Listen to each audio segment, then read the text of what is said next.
I'm Kyle Long. You're listening to Cultural Manifesto. My guest tonight is Herman Slaughter, a founding member of the legendary Indianapolis vocal group Words of Wisdom. Herman, thank you for being here. Thank you for inviting me. And Herman, we're going to listen to the music you recorded with Words of Wisdom, and we're going to talk about that group tonight. But first, I wanted to get to know a little bit more about your background. And am I correct that you were born and raised in Indianapolis? Yes, I was born here in Indianapolis and attended Sister like most of the musical community around Indianapolis. They had a restaurant music department. And am I correct that you didn't graduate from Attucks? You moved on to North Central at a certain point, right? No, yeah. So did you grow up near the Avenue? You mentioned you were displaced by the expansion of the highway. Where were you living? We were living on 13th Street. In fact, it took me 5 minutes from my front porch to get into my seat at Christmas Attucks. Wow. In my first class. Yeah. Did you study? I know they had some great teachers at Attucks, some great music teachers, as you mentioned. Mr. Newsom was one of the teachers over there. Who did you study with? Well, actually, I did not study music at Attucks. All of my friends did. Yeah. My wife's mother was the pianist for 30 years for Christmas Attucks, Dr. Hart, and all the highlighters and Rodney Steph. We all lived within somebody could have baseball and knock it through our windows from one spot. Yeah. So you grew up with a lot of the artists who would end up recording for Lamp Records, as your group did, Words of Wisdom. Yes, my education in music came from church. I was a grandson of a minister, and we had ministers on both sides of the family. So my whole family was in the choir, and there was a piano in every house. Even though I didn't play an instrument, my instrument became my voice and in my head, being around it so much. And where was this church? What church? You said did you say your grandfather was a minister? Is that right? Yes, up North Side New Era Baptist Church was my grandfather's church. And my uncle was a choir director, and they had the best choir in the city, and everybody just knew I was going to be in that choir. But I chose secular music and chose a professional career, on the circuit. Where was the church located? What was the address back then? It's still there. It's still there? At Ethel and 29th Street. Okay. Okay. So that was your musical education, growing up in the church? That church, and also Mount Zion Baptist Church. That was my father's church. And my cousin and my grandmother, they were ministers of music over on that side. So okay. I was just surrounded by so much music my whole life. And I'm sure you weren't just, as a teenager, I'm sure you weren't just listening to gospel music. I'm sure you were turning on the radio every once in a while, right, and listening to some of the popular music of the era. Is that right? Oh, yeah. Well, my parents had a little radio. Well, I was a science major, and I was 12. I asked my mother, said, "What do you want for Christmas?" I said, "I want a tape recorder." So they bought me an RCA stereo tape recorder, and I started recording music off the radio. The Impressions, the Young Rascals, the Beatles were the people that got me interested. And then the black groups came. And it was on. Yeah. And what year would this have been when you were you had this tape recorder and you were taping these songs off the radio? What year would that have been? Around mid-60s? A little earlier than that. A little earlier? Okay. Because I remember Twist and Shout. Everybody thinks the Beatles did Twist and Shout. The Isley Brothers did Twist and Shout. A lot of records that people got credit for, somebody else did it before them. Right. The Beatles and Rolling Stones, they copied a lot of the American black R&B groups, right? Yeah. And Herman, when did you start thinking about forming your own group? When did you start getting involved in making your own music? Well, actually, I was a science major my whole life, and then when I got to college, I was interested in business. But with this music background, my girlfriend was talented, and her mother was a professional singer. Her name was Flo Garvin. And oh, wow. Yeah, she was a big deal. Yeah. She was. Yeah. And that was another. So I said, well, that sounds interesting. So I'm away at college, and my best friend calls me up and said, hey, come back to the neighborhood. And I walk into an apartment, and there's Rodney Stepp and the Diplomats, a whole band, in one little bitty apartment. I said, oh, my gosh. And I said, So that made me decide to put a singing group together, because I said, then they can play behind us one day. Yeah. These guys that I already knew. And so I started. How did you go about putting a singing group together? Well, it was several tries. I kept coming back to the same people. My present wife, who I've been knowing all my life, our parents were best friends, Rosa Hart. I recruited her and her sister. This was the beginning of the Words of Wisdom. I had tried it with other groups too, but and a gentleman named Michael Vaughn, who was also a student of my wife's mother, and my wife. I was married to Terrence Garvin, Flo Garvin. So we started this group, and then I said, now we need a manager. And we went and got Ricky Clark. And that was the beginnings of Words of Wisdom. That was the beginnings of Words of Wisdom. But before we get too deep into that, I did want to ask about Flo Garvin. Tell people a little bit about the significance of Flo Garvin. Did you get to know her very well? Oh, very well. Yeah. She was one of the hippest mother-in-laws you could have. I've met some very famous people in her home. Some people that you may know their names, but a lot of people don't.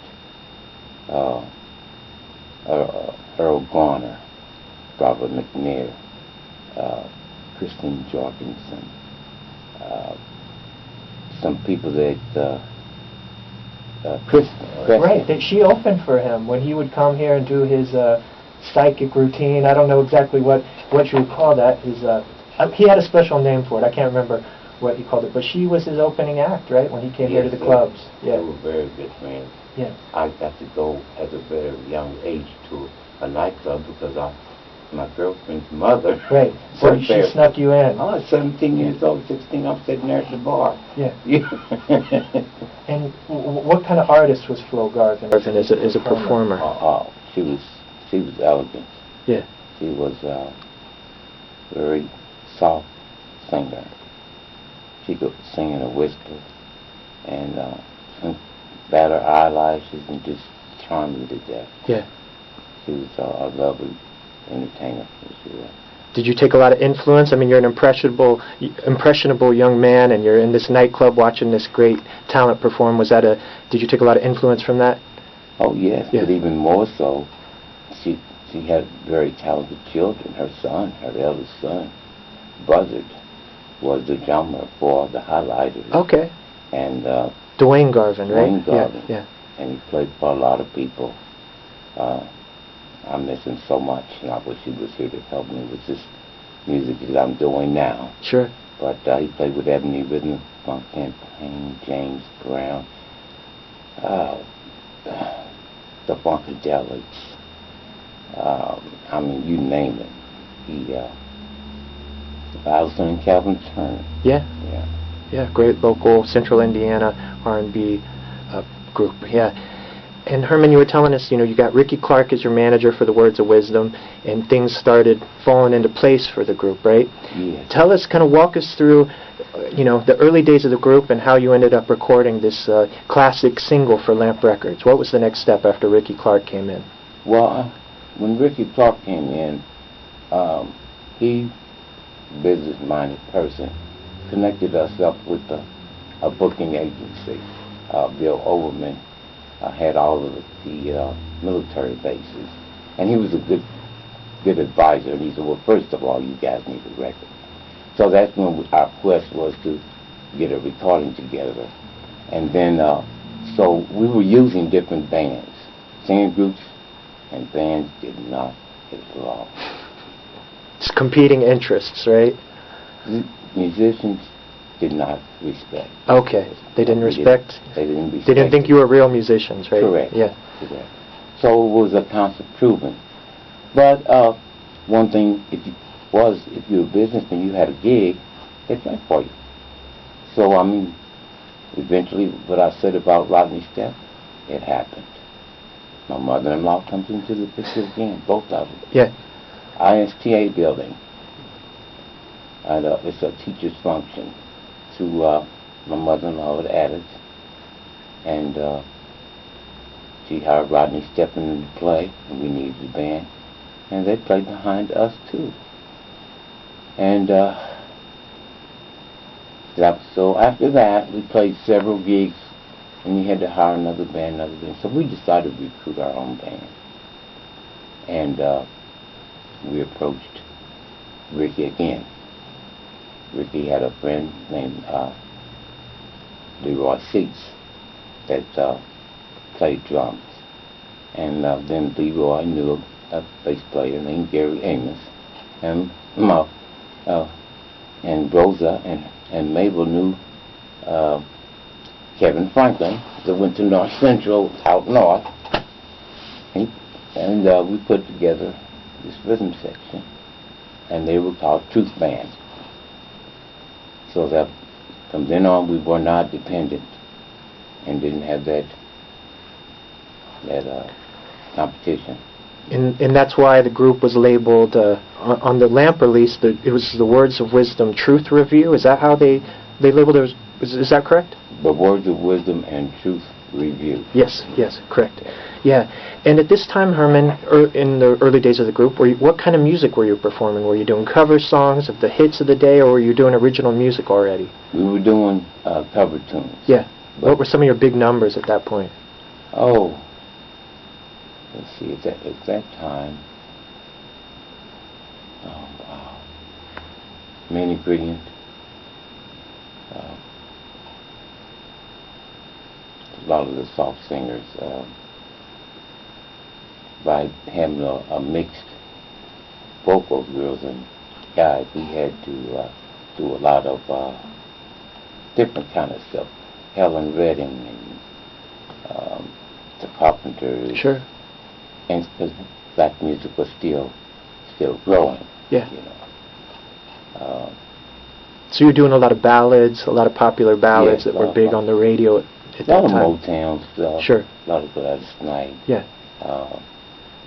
Then the Jackson 5, but the soprano was doing Michael's parts. And, then the Philadelphia sound came in, and we had to branch out a little more, and that's when the band changed. And Gary, the bass player, his brother, who was a writer for Lamp Records again, a lot of the songs that are being promoted were written, by him on Lamp Records. His name was Charles Amos. Charles Amos? Mm-hmm. So he heard the music in his head, so he recruited all the pieces. And we went and got 2 trumpets, and we went and we got a trombone, guy from Kokomo named Steve Bowie, and the Morris and Daryl Coleman, trumpet, and Michael Scott on trumpet, and Kevin Franklin on lead guitar. That was already there. This is building. And actually, at one time, we had 2 drummers. But playing together? Yeah. One drummer will play this type of song, and the other drummer will play this type of song. Because, I tell you, it was really different. You did it for the love of it. You made a little money. You weren't making any money. You just wanted a chance to do it. Sure.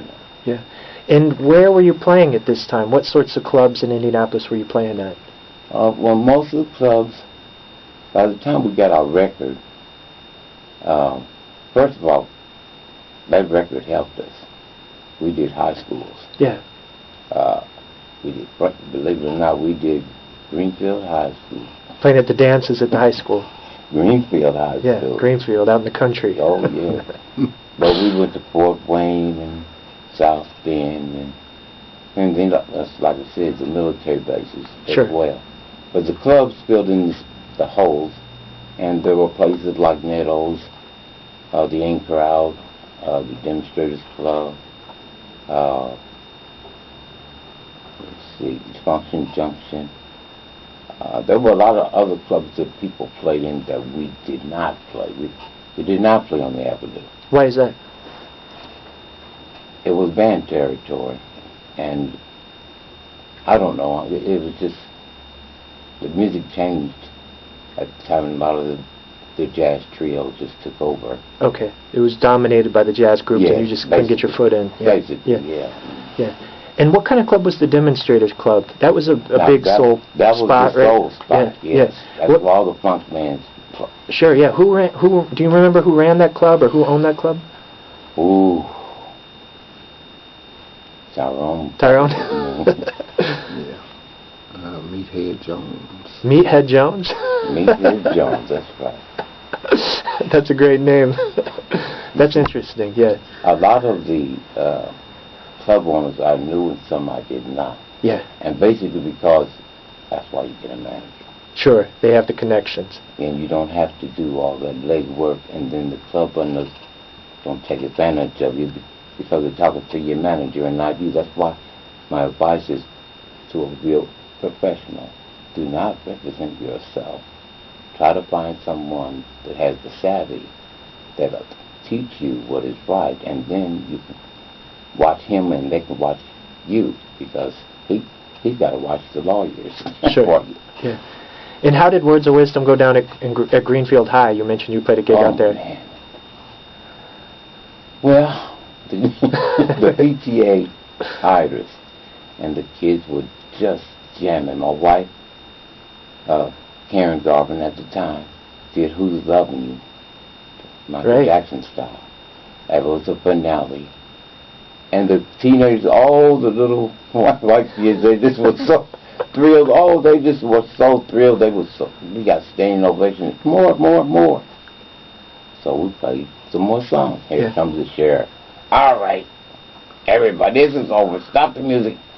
Snatched the plug out the wall, and got real ugly. So we hurried up and left. And but the kids loved it. The loved it. The adults weren't too crazy about it. No, the adults loved it. They did. Just the sheriff wanted to shut you down. Okay. And Herman, I always wondered about the name, how you came up with the name, because that's a very philosophical sounding name. It's not like the Flamingos or the Words of Wisdom. That's like a very philosophical name. Why did you name the group Words of Wisdom? Well, it's kind of hard to remember. We did everything democratically. We made a long list. And then the next week we narrowed it down, and then we came back to the next rehearsal next week, and finally we came up with several names, and the Words of Wisdom was one of them. And the philosophy was songs that made sense. And we didn't sing any junk. Everything we had, it had to be a meaningful song. For one thing, the meat of us was ballads. Now that's why you had a good band. The good band was the dance music. The singers could specialize on the love music. Yeah. Interesting. And so tell us how you came to record this 45 for Lamp Records, because I'm going to play it here in a minute. But yeah, set it up. Like, how did you get? I'm sure Ricky Clark played a role in that, right? Connecting you with Herb. Oh yeah. Yeah. What do you remember about that? Well, I found out some things that Herb's interviewed. Yeah, when you were here when I interviewed Herb Miller from Lamp Records. Yeah. But actually, Ricky, being in radio, some kind of way he wanted a certificate for some time at a new studio. It was called Tape Masters, and it's still in existence now, Mike Graham. And it was right on Meridian, where 59 radio, Fox Radio. Okay, so it was way up north. Yeah, 59th and Meridian. Yeah, right in, no, not down. I'm trying to think where the building is now. it was always a broadcast building. At 1300. Okay. Oh, 1300. Mm, I understand. Q95. Yes, Yeah, yes, okay. right there. Okay. Right there. Sure. So, and he put money with it, and he bought some time, and that's what I was going to say about Charles Moose Amos. We recruited all these people, and he orchestrated that song. He showed each player what to play. It was like keyboard. Charles Amos. Charles Amos did horns, strings, and it was great. It was so much fun. And you recorded it at Tape Masters. Yeah. And Charles Amos kind of took over the whole production of the record. Yes, he was a bad dude. He really was. And was Herb Miller involved at all? Because some of the records would come out, and I'm trying to look up and see if your record was credited to production by Herb Miller. No, it says produced by Ricky Clark, right? Yes. Yeah. If you recall, Mr. Miller talked about he did not get involved with the organization. Yeah. They had their own. There was a production company. Mm-hmm. That was a new development, Sure. whereas the owners of the label stepped aside and attended to other things, and they didn't have to worry if the music was right. That was the producer's job. So Ricky Clark's hired Moose Amos's to do that type of work. To write and produce this record for you. Yeah. And to show the band members what to play. And we learned so much from Charles Amos. I mean, I miss him so much. Yeah. Well, we're going to play both sides of that record, and I want to get your thoughts on both of the songs. Just anything you want to share with people, any thoughts or reflections on these tracks. Up first, let's listen to You Made Me Everything. What are your thoughts on that record? You Made Me Everything. That song actually was the B-side. There's the other side. Do you understand me now? Oh, I'm going to play both, yeah. Yeah, that was actually. All right, well, let's play Do You Understand Me Now first, Okay. which is my favorite of the two. What are your thoughts on that record? Begging. Charles knew how to beg to a woman. Okay. And that's what it is. That's what it is. It's begging to a woman, Mm-hmm. yeah. And You Made Me Everything. What are your memories or thoughts of that session or song? The girls just did a great job. Yeah. It was so much fun singing with girls because I had a falsetto and I could blend because I had choir background, but then I could sing bass, I could sing just about fit anywhere there was a hole, but that made it easier with the girls' voices. And Herman, a few years later, I think it was in '76, a record came out on a label called Four Chains by a group called Words of Wisdom. But that's unrelated to you guys, right? Because I've heard someone told me that was related to the Indianapolis group. Do you know anything about that? Yeah, it was 9 Chains. 9 Chains. Okay, yeah. And I can't read Roman numerals correctly. Yeah. It was 9 Chains. Yeah. And 9 Chains was a division of Mainstream. Okay. Terry Huff's label. So that was connected to you? Yes. Okay. We switched producers. We needed another record. So we recruited Ebony Rhythm Funk Campaign to do the music. Oh, so they played on the track. That's Ebony Rhythm Funk Campaign. Yes, but you would never know it. Yeah. That was such a disappointment. We chose a jingle writer to be the producer versus hiring a grassroots producer. And the song came out sounding like a jingle. Yeah. It's pretty commercial, huh? Yeah. Well, so personalities played into it as we switched bands. So this was right in the middle of switching bands. It was no longer Truth Band. They chose to seek another route and went and played for Betty Wright. But when that happened, we had to get another band. And so we used Ebony Rhythm, but we had one band member we had already chosen, a bass player, named Ricky Harris. And Steve was a sorority, or a fraternity brother. And he had to be on the record. And he played bass. So Lester Johnson did not play on it. Mm. It changed the whole sound of them. It messed it all up. Yeah, yeah.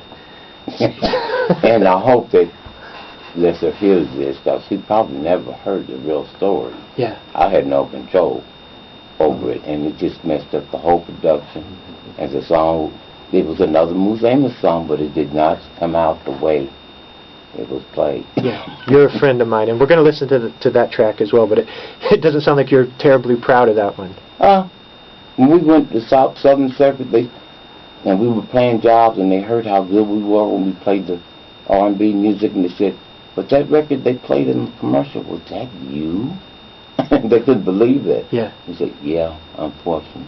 Yeah, it didn't represent the actual sound of the band at the time. Yeah. Not at all. So I want to go back to the Lamp release, and after that 45 came out on Lamp, was it getting airplay? Was it getting the group attention at all? Oh man, yes. Yeah. Yeah, we were on top. I mean, yeah, as far as locally, we were the workingest band around. Really? We had no trouble. And this was 1970 when you recorded this, right? I don't know if I stated that yet. Around then. It was then. more like 74, late. Oh, late the Lamp record was 74? Okay, I didn't know that. We were one of the last wave of groups that were recorded on Lamp. Okay. That's why Herb did not remember. Sure. Because he was already backing away. Yeah. From the industry. So it was getting airplay on WTLC, I'm sure, right? Where else was the record getting plays? Basically, we don't know. You don't know? I learned a lot of things. I found out things then, and I found out things now. Military bases, they had their own radio station, and we had that hooked up. And military stations buy records.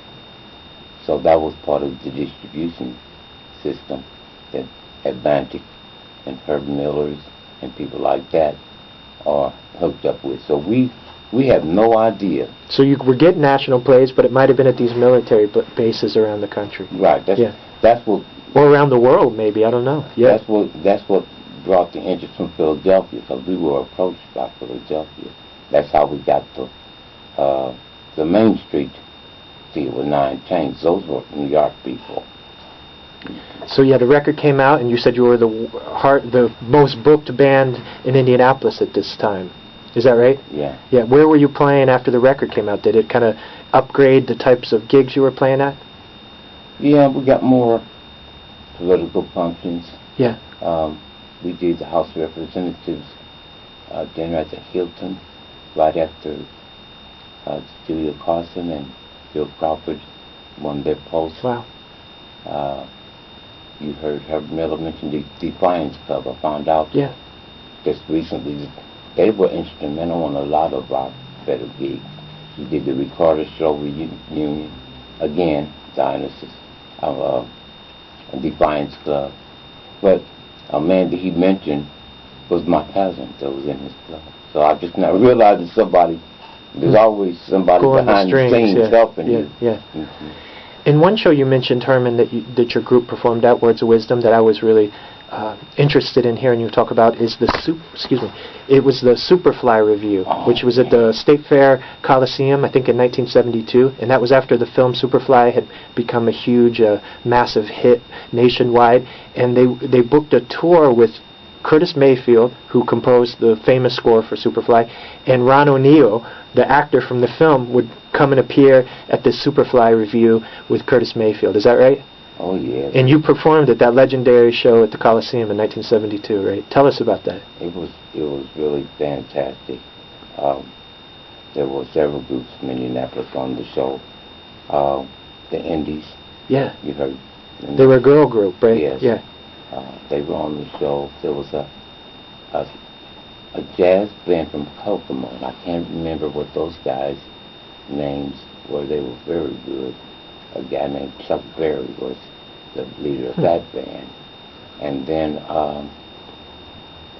trying to think. And then, of course, the Words of Wisdom.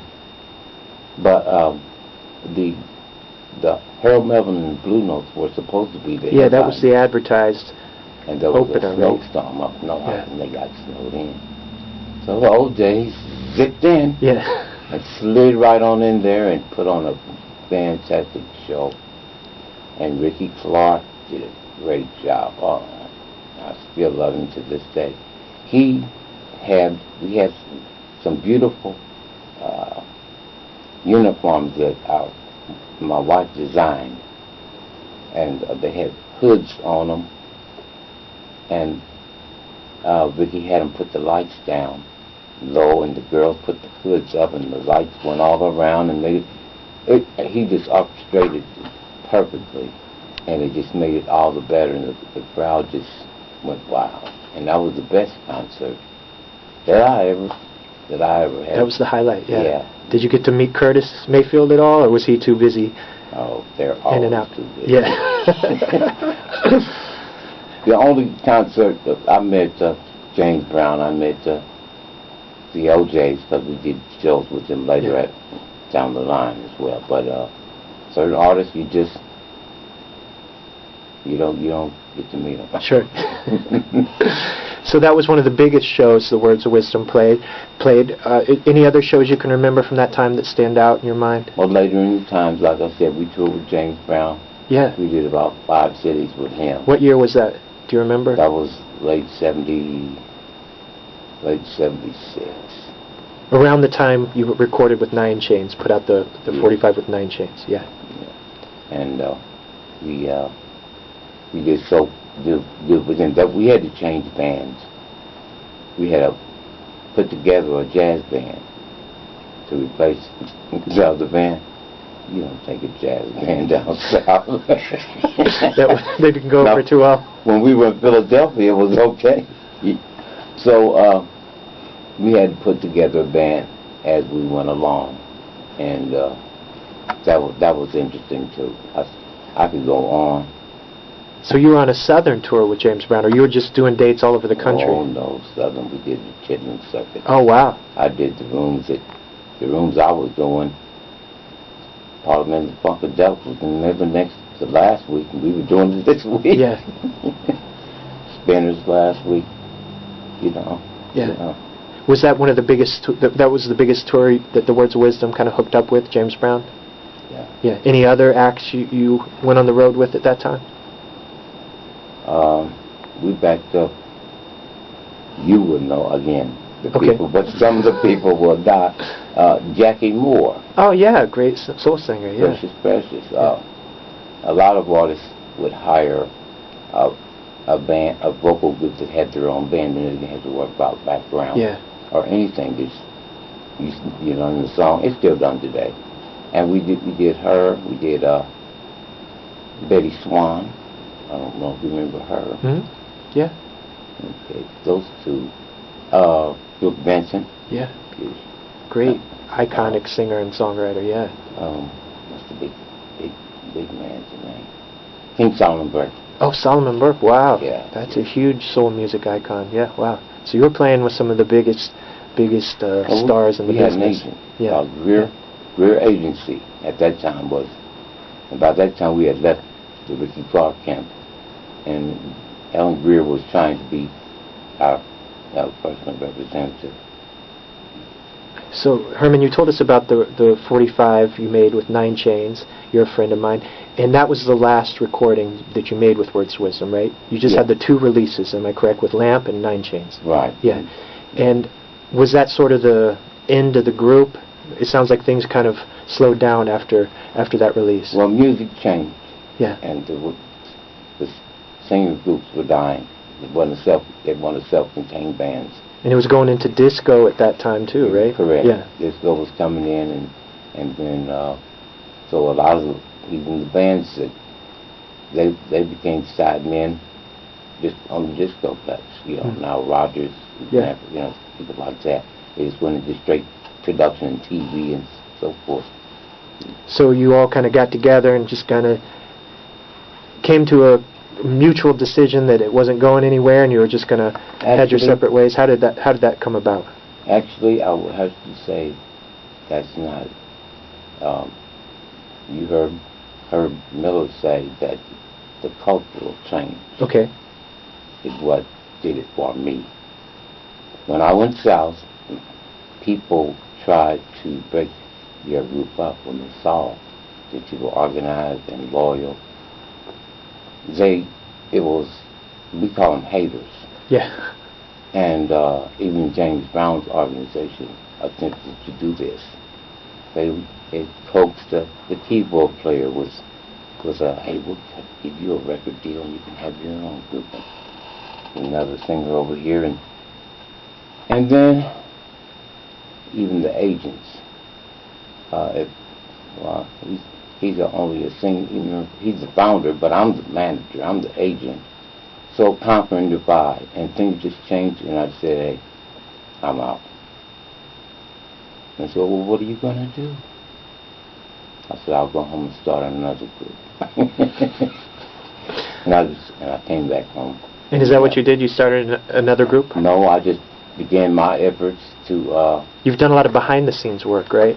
I was trying to build the basic knowledge for an independent record company, and that's what I'm selling now. Yeah. Yeah. And do you want to give the name of this and tell folks how they can look it up online? Well, actually, Unity Productions is the name of my company, and the whole philosophy is teaching the professional working musician how to maintain this is for working musicians, be it an orchestra or nightclubs, from start to finish. Like studying the instruments that you want, how to perform it, how to record it, how to make the disc, and so forth. How to fill out the paperwork, because knowing your craft is just as important as any other business. And you can't, when you know someone's cheating you. Sure, that's important stuff to learn. So it's Unity Music Productions. That's where folks can, if they look that up online, they'll find all your information. Actually, it would be UPMG. Okay. LLC. Sure, and like I said, those are important lessons to learn if you're trying to make a living at this. And Herman, you said the group kind of went their separate ways around, or you went your separate way around, was yes, it I did. 76 or 77, somewhere around there? And came home, and one of the people that, like I said, divide and conquer, became agent for Helen, and they wanted the name.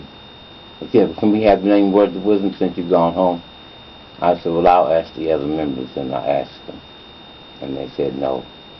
So they came on home. So I'd say it was about maybe 25 years after that, after the group kind of dissolved, that a younger generation of music fans kind of became aware of some of the independent R&B and funk music that had happened that maybe never got as much attention as the things that were happening like on Motown or Stax or some of the bigger labels. And a younger generation started seeking out this music. And Lamp Records kind of has had a second life amongst these music fans and record collectors, and that's growing momentum all the time. And pretty soon there's going to be a Lamp anthology released by Stone's Throw Records out in California. When did you first become aware of this new interest in Lamp Records and in that era of music? Oh my. I guess I'm not sure when Ethan came to town. Around 2000 maybe? Yes. Yeah.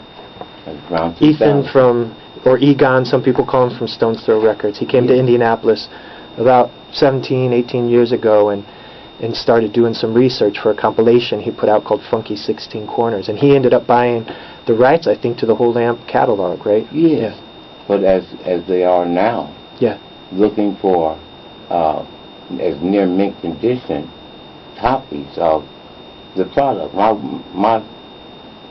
understanding is that the founder was from a family of music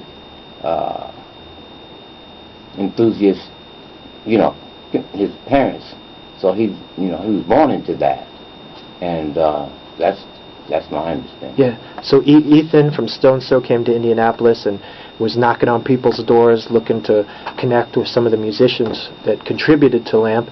And is that when you kind of became aware that there was this growing interest in the work you and your colleagues had done in the 70s? Actually, he's been out bounty hunters. Bounty hunters? Yeah. Guys, well, I don't know, should I mention names? Oh, you can. I don't think anybody would mind. Yeah, one of the reporters for Nouveau. Yeah, Jason Yoder, right? Jason Yoder called me up on the phone and said, yeah, I heard about you. I heard you know a lot about music. Really? Yeah, okay, come by. He knocks on the door and starts talking about records. And I start grabbing records, and he started reaching in his pocket and start pulling out money. And that's how I found out. Yeah. He showed up at your door and he just showed up, pulled out the money and bought your gave 45, me $100 right? for my only copy of one of the records that you're getting ready to play. Yeah. And I mean, that must have been kind of a surprise for you, right? Very much. Yeah. Yeah. What do you make of this kind of renewed interest in this period of your life? The music that you make. Yeah. Simplicity is really the key. And how you move it around. It's something, a lot of these professionals now can't duplicate it. They wish they could, but they don't even hear it. They hear something else. So it's interesting, so they don't hear it. Yeah, there's some sort of magic quality in the music you made back then that people kind of want to try to recapture. Is that it? Yeah, and it's like anything else. People keep adding stuff, keep adding on. Sometimes you need to leave it alone. Okay. Yeah. So you seem to still have a lot of passion for talking about this music and kind of trying to bring people together from this period. What keeps you motivated to revisit this whole period of your life with Lamp Records? Realizing your blessings. Okay. This is not just something God gave to me. I thought I was going to be a rich man singing, 40 years ago, and that wasn't it. These are my riches, things that I'm sharing that people have no idea happened. Like I learned some things from the other interview, and I hope I'm going to encourage people to listen to your program, and I want to bring more people like myself, my peers, that have stories more fantastic than mine,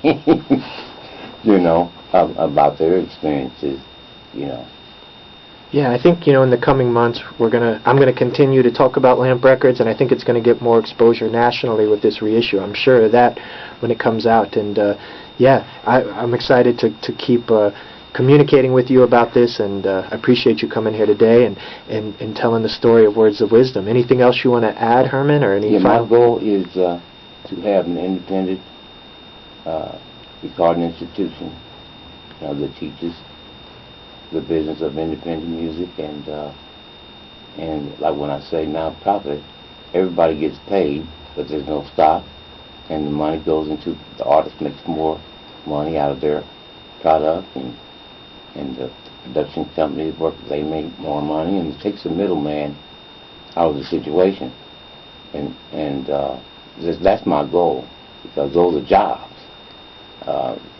One of the young men sitting here in this room today, when they were practicing at 16 or 17 years old, they were not getting in trouble. They were getting ready for a job. Sure. Yeah. And that's there's not a way, they don't teach it in school to bring the interest to the kids. So, well, I want to do that. Because these kids they knew what they were going to do at 15 years old. That's what he wanted to be, a musician. You ask him. So you want to help instill that into the younger generation today. Right, and it's not, I'm not going to be here, but there's no institution set up for that. It's not an urban situation. You have centers up in Carmel, Noblesville, Brownsburg. You do not have any urban teaching situations for this type of music. And remind folks once again, Herman, of your website and the name of your organization. Well, Kids Intervention Incorporated is a nonprofit. Kids Intervention Incorporated, yeah. Yes, it is. And that is the academy portion of my company. But the knowledge comes from Unity Production, and that's me. Kids Intervention is not me. Kids Intervention is going to be a whole entity within itself, whose mission is to give kids and young adults an alternative career, you know, in entertainment. You have some stars from here. I know actors. You know, Mr. Epps, comedian, he's so big. He's from right here in Indianapolis. And Cassandra Steele, who I'm introducing you to. She's done a lot of movies in New York and so forth, and they can be very rewarding. Sure. And any other final thoughts you want to share, Herman, before we wrap it up? Or That's about it. Well, thank you so much. I always enjoy talking to you so much because you do have so much wisdom and knowledge of the music industry and Indianapolis history. So it's an honor to have you here, and I just appreciate you taking time to speak with me so much, man. Thank you. Thank you. Thanks, man. Appreciate it. And I also want to see, Herman, real quick. I do a segment for another show on the station here where it's a 5-minute segment. The show's called Art of the Matter. And I have my guests talk about 5 artists or songs that are meaningful to them. And I thought we could do one just on the Lamp Records theme, where you could give me a quick comment on 5 groups that recorded for Lamp, or does that sound cool to you? Yeah. You cool with that? All right. Which 5 groups? Of course, I'm going to ask you about Words of Wisdom. Who else on the label would you want to talk about? Can you think? Amnesty Band. Words of Wisdom, Amnesty. Ebony Rhythm Funk. Ebony, yep. Vanguards? Yep. That's 4. Is there another? You mentioned you played a show with the Indies. Would you want to talk about them? They're not that interesting. I'm trying to think. They put something out, but it didn't go. Yeah, they did a cover of a Supreme song, but they Come See About Her. They did, and it wasn't that great. Yeah, it was kind of. I know. Allison Calvin. Oh yeah, the Turner Brothers. Okay. Yeah, give me a second here, and I'll cue you up, and then we can plug your website again if you want to, and yeah. Thank you. Hey, one group I wanted to ask you about too. I don't think they ever recorded, but I wondered if you ever worked with them or know how I could get hold of them. The Indy 5. Do you remember them? They're trying to make them like the Jackson 5 of Indianapolis, and they got a lot of press because I read about them a lot in the Recorder, in the old issues of the Recorder, but nobody remembers them. I do, but it ain't very good memory.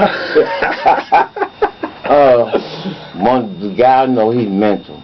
Oh, that's not good.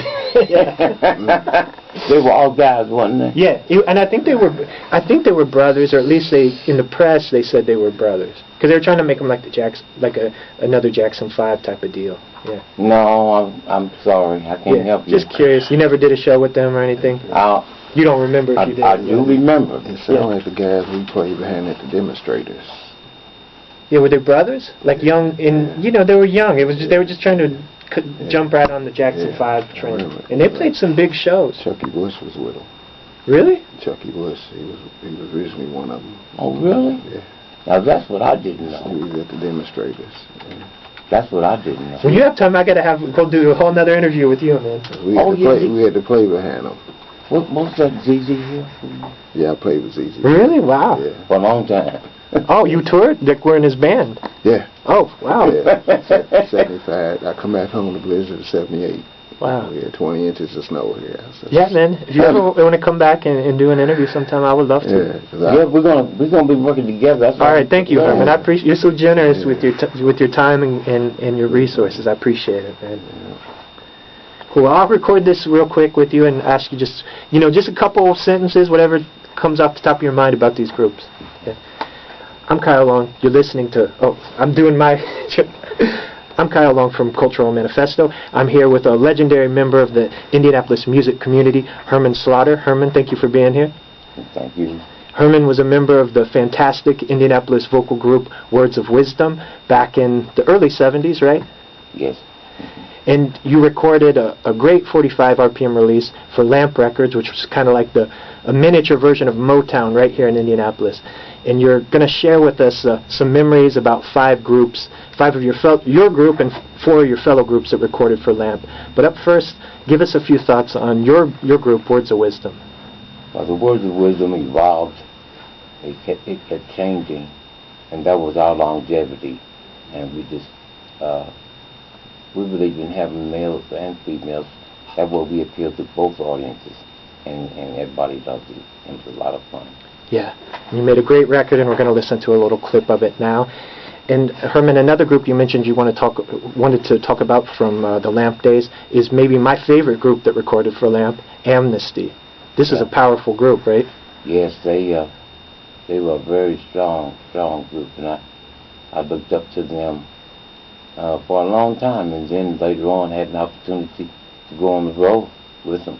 But they were a little ahead of their time too. Yeah. They were better than the material because they could write. Yeah. You know? Heavy funk band, right? Yes. Yeah. And it was Everybody Wants to Be Free. That was the record they made for Lamp. Is that right? Yes. Yeah. And maybe this group is tied with Amnesty as my favorite group. The other group we're going to talk about is the Ebony Rhythm Band. And Lester Johnson has been on this show before, and they were also a tremendous funk group, right? Yes. Yeah. Another, in fact, they basically were the rhythm section for Lamp. Yeah. Just like Motown, they had its Yeah, Funk Brothers, yeah. Yeah. They were the house band for a lot of the early sessions with the Vanguards and some of the vocal groups, right? Right, and that's another group. I remember they had their record was out, and we were still trying. That was before I even had the Words of Wisdom. We were another group. So the Vanguards, the Vanguards are another amazing group, probably the biggest group that contributed to Lamp. Yes. And was that an influence on you on starting Words of Wisdom? Yes. Yeah. Both of them. Amnesty, because they played the military bases. Ebony, they did military. We basically played the same halls and used the same people. In fact, Red Massey actually built a strong relationship with Bill Overman, who was the owner of Carousel Productions. So that's one reason the Amnesty was so strong, you know. And did you ever play with the Vanguards? No. No. The Vanguards were a little ahead of my time. Yeah, they were broken up by the time you guys had really stepped into the scene. The closest I came to the Vanguards was Mr. Davis, was a fireman, like myself, and Herb Miller. But they were my idols. Later in life, I met some of the people that were in the group. What was it about their sound that hit you? They were trained. They were really polished vocalists. They were trained. They all graduated Christmas Addicts. Yeah. They all were in the choir. Okay. And they were breaking in a new style of music. They could have held their own with Platters or anybody else. They were new. You know, they were singing a new type of music. They were used to Platters type music. Sure. Mm-hmm. And the final group we're going to talk about from the Lamp Records days, Calvin and Allison Turner, who were part of the Turner Brothers, and they were from Kokomo or Anderson, is that right? They were from Anderson. They were from Anderson. And these guys had a long stretch of activity and really talented. Tell us about Allison and Calvin Turner. They worked with. There wasn't much going on in Anderson, so they would come down here and recruit other members and come down here and practice. And they were from a professional community, so they had their own equipment, so they were able to contribute. So they came down here and played with some groups, and then they started their own. I think eventually they were always a religious group of guys, and they really went off into gospel music, I believe. Yeah, but they recorded some great secular music while they were at it. Yeah. And Herman, you're working behind the scenes in music, right? Yeah. Tell us a little bit about the organizations you're part of today and how folks can look them up online. Kids Intervention Incorporated, you'll be seeing more and more presence in the coming months. It promotes the education and the independent music industry, showing the careers that young people could get interested in and actually be doing while they're in high school. By the time they're out, it might help put them to college to be a promoter for their friends group or and so forth. I mean, there's so many are after school pressing discs. I'm talking about machines. There's a way. When there's a will, there's a way to make jobs for these kids. Remind us again one more time what the name is. Kids Intervention Incorporated. And if people go on Google and type in Kids Intervention Incorporated, they'll find more information about the organization? Yes, they will. All right. Thank you, Herman. Appreciate it.